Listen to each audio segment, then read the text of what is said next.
ರಾಜ್ಯ ಕಾಂಗ್ರೆಸ್ನಲ್ಲಿ ಅಧಿಕಾರ ಹಂಚಿಕೆ ವಿಚಾರಕ್ಕೆ ಸಂಬಂಧಪಟ್ಟಂತೆ ಬಾಗಲಕೋಟೆಯಲ್ಲಿ ಸಚಿವ ದಿನೇಶ್ ಗುಂಡೂರಾವ್ ಪ್ರತಿಕ್ರಿಯೆ ಕೊಟ್ಟಿದ್ದಾರೆ. ಒಬ್ಬರು ಸಿಎಂ ಇರುವಾಗ ಬದಲಾವಣೆ ಚರ್ಚೆ ಯಾಕೆ ಬೇಕು, ಇವರೇ ಮುಂದುವರಿತಾರೆ ಅಂತ ಹೇಳುವ ಅವಶ್ಯಕತೆಯೂ ಇಲ್ಲ.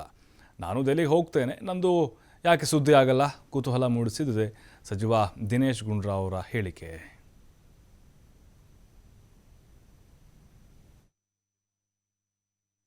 ಸಿಎಂ ಇದ್ದಾಗ ಅವ್ರ ಬದಲಾವಣೆ ಆಗುತ್ತೆ ಅಂತ ನಾವು ಯಾಕೆ ಚರ್ಚೆ ಮಾಡಬೇಕು? ಸಿದ್ದರಾಮಯ್ಯ ಅವರೇನು ಸಣ್ಣ ವ್ಯಕ್ತಿನ? ಸಿದ್ದರಾಮಯ್ಯ ಅವರು ಹಿಂದೆ 5 ವರ್ಷ ಸರ್ಕಾರ ನಡೆಸಿರೋರು. ಈಗ ಅವರು ಮುಖ್ಯಮಂತ್ರಿ ಇದ್ದಾರೆ.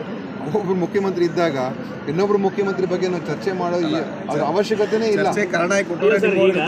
ಕೆಲವು ಏನಾಗ್ತದೆ, ಇದು ಸುದ್ದಿಗಳು ಅದರಿಂದ ಆಗ್ತಾ ಇರ್ತದೆ. ಬಟ್ ಅದು ಅದ್ರ ಅವಶ್ಯಕತೆ ಏನಿಲ್ಲ. ನಮ್ಮ ಸಿಎಂ ಇದ್ದಾರೆ, ಮುಂದುವರೆದು ಇನ್ನೂ 5 ವರ್ಷ ಅವರೇ ಅಂತಂದು ಕೆಲವರು ಇದೆಲ್ಲ ನೋಡಿ. ಒಬ್ಬರು ಸಿಎಂ ಇದ್ದಾರೆ ಅಂತ ಹೇಳಿದ್ಮೇಲೆ ಇನ್ನೊಬ್ರು ಸಿಎಂ ಆಗ್ತಾರೆ ಅಂತ ಚರ್ಚೆನೂ ಆಗ್ಬಾರ್ದು. ಇವರು ಅಂದ್ರೆ ಇವ್ರನ್ನ ಕಂಟಿನ್ಯೂ ಆಗ್ತಿರೋ ಅಂತ ಹೇಳುವಂತ ಅವಶ್ಯಕತೆನೂ ಇರೋದಿಲ್ಲ. ಅದು ಕೂಡ ಬೇಕಾಗಿಲ್ಲ. ಇವ್ರು ಮುಂದುವರಿತಾರೆ ಅಂತ ಅದು ಕೂಡ ಹೇಳೋದು ಬೇಕಾಗಿಲ್ಲ. ಅದು ಇವ್ರು ಬದಲಾವಣೆ ಆಗ್ತಾರೆ ಅದು ಕೂಡ ಹೇಳೋದು ಬೇಕಾಗಿಲ್ಲ. ಯಾರೋ ಮತ್ತೆ ಇಲ್ಲಿ ಪಕ್ಷದಲ್ಲಿ ಏನು ಭಿನ್ನಮತ ಚಟುವಟಿಕೆಗಳಿಲ್ಲ, ಏನೇನೂ ಇಲ್ಲ ಆಯ್ತಾ. ಎಲ್ಲ ಶಾಸಕರಾಗಿರ್ಬೋದು, ಕಾರ್ಯಕರ್ತರಾಗಿರ್ಬೋದು, ಎಲ್ಲರೂ ಯಾರು ಕೂಡ ಇದರಲ್ಲಿ ಒಂದು ಭಿನ್ನಮತ ಚಟುವಟಿಕೆ ಥರ ಏನಿಲ್ಲ. ನೋಡಿ, ಒಬ್ಬರು ಸಿಎಂ ಇದ್ದಾಗ ಅವ್ರ ಬದಲಾವಣೆ ಆಗುತ್ತೆ ಅಂತ ನಾವು ಯಾಕೆ ಚರ್ಚೆ ಮಾಡಬೇಕು? ಸಿದ್ದರಾಮಯ್ಯ ಅವರೇನು ಸಣ್ಣ ವ್ಯಕ್ತಿನ? ಸಿದ್ದರಾಮಯ್ಯ ಅವರು ಹಿಂದೆ 5 ವರ್ಷ ಸರ್ಕಾರ ನಡೆಸಿರೋರು. ಈಗ ಅವರು ಮುಖ್ಯಮಂತ್ರಿ ಇದ್ದಾರೆ. ಒಬ್ಬರು ಮುಖ್ಯಮಂತ್ರಿ ಇದ್ದಾಗ ಇನ್ನೊಬ್ರು ಮುಖ್ಯಮಂತ್ರಿ ಬಗ್ಗೆ ನಾವು ಚರ್ಚೆ ಮಾಡೋ ಅದ್ರ ಅವಶ್ಯಕತೆನೇ ಇಲ್ಲ. ಕೆಲವು ಏನಾಗ್ತದೆ, ಇದು ಸುದ್ದಿಗಳು ಅದರಿಂದ ಆಗ್ತಾ ಇರ್ತದೆ. ಬಟ್ ಅದು ಅದ್ರ ಅವಶ್ಯಕತೆ ಏನಿಲ್ಲ. ನಮ್ಮ ಸಿಎಂ ಇದ್ದಾರೆ, ಮುಂದುವರೆದು ಇನ್ನೂ 5 ವರ್ಷ ಅವರೇ ಅಂತಂದು ಕೆಲವರು ಇದೆಲ್ಲ ನೋಡಿ. ಒಬ್ಬರು ಸಿಎಂ ಇದ್ದಾರೆ ಅಂತ ಹೇಳಿದ್ಮೇಲೆ ಇನ್ನೊಬ್ರು ಸಿಎಂ ಆಗ್ತಾರೆ ಅಂತ ಚರ್ಚೆನೂ ಆಗ್ಬಾರ್ದು. ಇವರು ಅಂದ್ರೆ ಇವ್ರನ್ನ ಕಂಟಿನ್ಯೂ ಆಗ್ತಿರೋ ಅಂತ ಹೇಳುವಂತ ಅವಶ್ಯಕತೆನೂ ಇರೋದಿಲ್ಲ.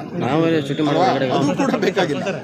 ಇವ್ರು ಮುಂದುವರಿತಾರೆ ಅಂತ ಅದು ಕೂಡ ಹೇಳೋದು ಬೇಕಾಗಿಲ್ಲ. ಅದು ಇವ್ರು ಬದಲಾವಣೆ ಆಗ್ತಾರೆ ಅದು ಕೂಡ ಹೇಳೋದು ಬೇಕಾಗಿಲ್ಲ.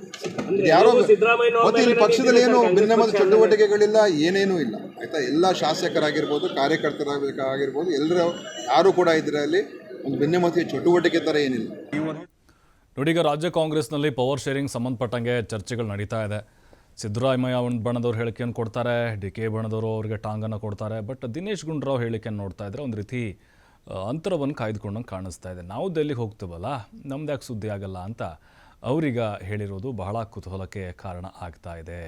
ಅಂದರೆ ಈಗ ಒಬ್ಬರು ಸಿಎಂ ಇರುವಾಗ ಬದಲಾವಣೆ ಚರ್ಚೆ ಯಾಕೆ ಬೇಕು ಅಂದರೆ ಸಿದ್ದರಾಮಯ್ಯನವರೇ ಮುಂದುವರಿತಾರೆ ಅಂತ ಹೇಳುವ ಅವಶ್ಯಕತೆಯೂ ಇಲ್ಲ. ನೋಡಿ, ಅವ್ರ ಹೇಳಿಕೆ ದ್ವಂದ್ವದಿಂದ ಕೂಡಿದೆ. ಇವರೇ ಮುಂದುವರಿತಾರೆ ಅಂತ ಹೇಳುವ ಅವಶ್ಯಕತೆ ಇಲ್ಲ, ಜೊತೆಗೆ ಬದಲಾವಣೆ ಯಾಕೆ ಬರುತ್ತೆ ಇಲ್ಲಿ ಅಂತಲೂ ಅವರೇ ಹೇಳ್ತಾರೆ. ಅದರ ಜೊತೆಗೆ ಸಿದ್ದರಾಮಯ್ಯವರ ಬಣದವರಿಗೆ ಈಗ KN ರಾಜನ್ ಅವರ ಹೇಳಿಕೆಯೂ ಕೂಡ ಅವರು ವ್ಯಂಗ್ಯವನ್ನು ಮಾಡಿದರು.